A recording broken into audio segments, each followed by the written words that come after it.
So this is solving and graphing inequalities. We did an introduction to inequalities, but now this is going to require a little bit more work.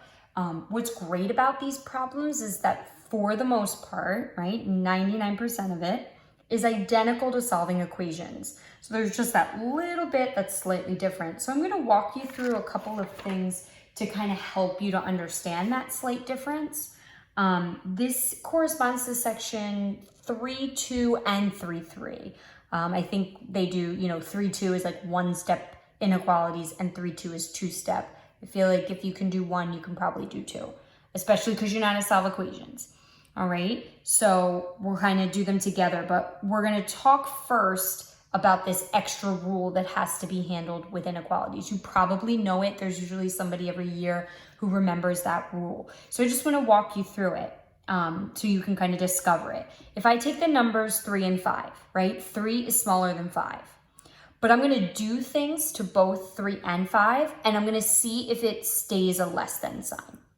So if I add 12, right? So if I add 12 to 3, I'm going to get 15. And if I add 12 to 5, I'm going to get 17. How does 15 compare to 17? It's less.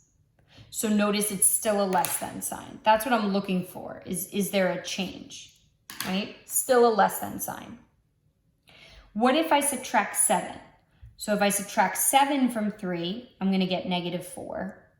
If I subtract 7 from 5, I'm going to get -2. Now be very cautious. Students often struggle with this, right? When you're talking about negatives, is -4 less than -2? Yes, it's more to the left. So that is still less than, just like it started in the beginning. What if I multiply by 4? So 3 times 4 is 12. 5 times 4 is 20. How do 12 and 20 compare? It's less than. So it is still the same symbol. So adding 12, subtracting 7, multiplying by 4, it didn't change anything. It still keeps that consistent less than relationship. And again, just be very cautious when you go to look at those negatives, right? If it's a bigger negative, it's more to the left. So really try to keep that number line in mind. Draw a number line on your paper. Use number lines that are already on your paper to help you to see it visually. All right, but the important thing is take the time to do it, right? Now, I'm going to take 3 and 5 and I'm going to multiply them by -2. So 3 times -2 gives me -6.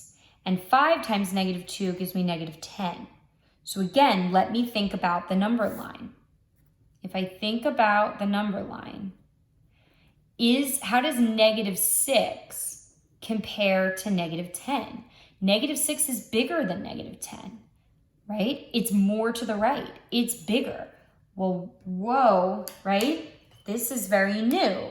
Now I'm looking at a greater than sign, where I was looking at a less than this whole time. Okay, so it seems like maybe it has something to do with negatives. Let's add -10. So if I add -10 to 3, I get -7. If I add -10 to 5, I get -5. -7 is more negative than -5. It's less than. So that's still a less than sign like from the beginning. So that's no different. So adding the negative didn't change anything. Now I want to divide by -1. 3 divided by -1 is -3. 5 divided by -1 is -5. -3 is bigger than -5. Greater. That's a different symbol. So, when did the inequality change sign? When we multiplied or divided by a negative. So it's that negative piece, but it's also the multiplication or division. Adding or subtracting doesn't change anything. Multiplying or dividing by a positive doesn't change anything. Okay, can you write a rule for when it changes direction? When you multiply or divide by a negative, you flip the symbol. Okay? Adding a negative changes the sign. No, that's not true. Multiplying changes the direction. Not necessarily. Multiplying by a negative. Yes, bingo. Dividing by a negative changes. Yes. Subtracting. No. So it's those two statements that will change your inequality symbol and will flip them. So this wasn't enough space, I felt like, to do these problems. So I just copied these problems down on another piece of paper just so I would have more space. Okay, so I'm going to go through solving these. We're going to solve them exactly like we would solve equations. We're going to work from the outside in to isolate our variable. And if we have to multiply or divide by a negative, we're going to flip our inequality symbol. Okay, so let's try this. First thing I want to do to isolate x, I want to subtract 5 from both sides. I get negative 3x. Am I going to change this? No, because I'm subtracting 5. Is greater than 12. Now, I'm going to divide to isolate x. I'm going to divide by negative 3. Hold up. Did I say divide by negative 3? In the same line that I have that work and showing that division, I want you to circle the inequality symbol, because now, guess what? I'm distracted, something happens, right? Something takes place, and I look back at my paper and I know exactly what I'm doing on the next line. I'm writing this as x. Oh, that's circled. I guess I'm supposed to flip it. And 12 divided by negative 3 is negative 4. You want to circle it when you realize you're supposed to flip it. Otherwise, you're going to have the divided by negative 3, and then as you're writing the result, you're going to have to remember. You don't want to make yourself do that double duty. Remember it once, and then when you see the inequality circled, it'll jog your memory and you'll know to flip it. Careful though, because for all of these, we should probably be solving and graphing. I get my negative 4 on the number line. It's going to be an open dot since there's no or equal to, and it's going to point to the left. If you don't flip your symbol like you were supposed to when you divided by negative 3, your answer would have a greater than, and you'd have it shaded to the right. So your inequality solution and your graph would both be incorrect. I don't want that, right? So this one is kind of multi-step. I'm kind of jumping a little bit to 3.4 here for a second, but I just feel like you guys can do this. This is nothing. It's the distributive property. I love it. It's 3 steps instead of 2. So I get negative 8x. Careful, negative 2 times negative 1 is going to give me a plus 2, less than or equal to 26. Work from the outside in, so I'm going to subtract 2, right? Undo that first. I'm subtracting, so my symbol is not going to change. But now I'm dividing by negative 8. Wait, did I say dividing by negative 8? Circle that symbol. So that way it's right there in front of me. That means I'm going to get x. Oh, it's circled. I guess I have to flip it. Is greater than or equal to negative 3. Go to graph, put negative 3 on my number line, close dot because it's nor equal to, pointing, looks like an arrow pointing to the right, shading it to the right. If I don't flip the symbol, I'll have the wrong answer and I'll have it shaded in the wrong direction. So would be really great in order to check my answers to pick something that's in this region of the number line and plug it into the original problem. So I'll do that with one of them for you at the very end. I think one of the trickiest things would be an example like 3. I think what students struggle with the most, and it very much makes sense to me, is if the number on the other side has a negative, sometimes students think that they should flip the symbol. So just ask yourself, what number am I multiplying or dividing both sides by? Not what is there, right? I don't care that there's a negative 2 there.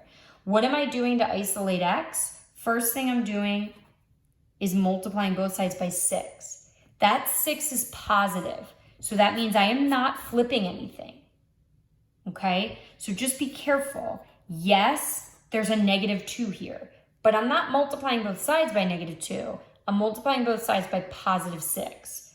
So yes, my result here is negative. Yes, there was a negative there to start, but what did I multiply both sides by? A +6. So the symbol stays a less than sign. That's one of the things I see students struggle with the most, because you see that negative, and so you just think, oh, I guess I should be changing things up. There was no sign flip in this one.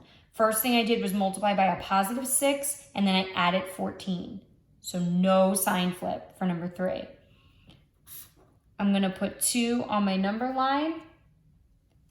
I'm gonna do an open dot because there's no or equal to, and it's pointing to the left, so I'm going to shade here. So the last thing on the sheet that I had for you does say, check your work. Choose a value that is a solution and substitute it in for the variable in the original inequality. So what that means is, take something like for number 3. Take a number, don't take 2, because 2 is not part of your answer. What are you answering? By writing this as your graph, what are you saying to the person looking at it? You're saying, anything smaller than 2 should fit that inequality, right? 2 will not fit because I don't have a closed dot, so I'm not saying 2 will fit, but numbers like 1, 0, -1, -3/2, anything to the left of 2 should fit that original inequality. So I'm gonna pick a number there. I'm gonna pick 1. So I'm just picking 1 to check. Based on my answer, based on my graph, I'm picking the number 1 and plugging it into my original inequality. So I have 1 minus 14 over 6 is less than -2. 1 minus 14 is -13 over 6 is less than -2. So that might be a little tough for me. I can use my calculator to help me. But -13 over, -13 over 6 is a bigger number, is a bigger negative, right? Is a number more to the left on the number line, okay? It's -13/6, but it's -2 point something. So it is further to the left than 2, right? It fits, it works. This is a true statement, yes. I'm gonna try it with number 2. Same thing. I just want to pick something bigger than -3. So I'm going to pick something that's over here based on my graph, my answer. I'm going to pick 2. And I'm going to plug it into this original inequality. 4 times 2 minus 1. -2 times 4 times 2 is 8 minus 1. Following PEMDAS or GEMS. -2 times 7, that'd be -14. Is -14 less than or equal to 26? Yes. So my answer fits. If I plug something in that doesn't fit, I'm gonna get an incorrect one. So let me show you that real quick with one of them. So I'm gonna pick something that's wrong on purpose. So I'm gonna pick 1. 1 is over here. I don't have it shaded. So it should not fit, but I'm going to show you that. So I'm plugging in 1. So I get -3 plus 5 is greater than 17. 2 is greater than 17. Is that a true statement? Is 2 bigger than 17? No. No way. So that's good because I didn't show that 1 was a solution and it isn't. So just keep that in mind when you graph these. You're showing a visual representation of what the solution is. By shading everything to the left of -4 but not including -4, you're saying any number to the left of -4, anything smaller than -4, not including -4, will fit the original inequality that was given to me.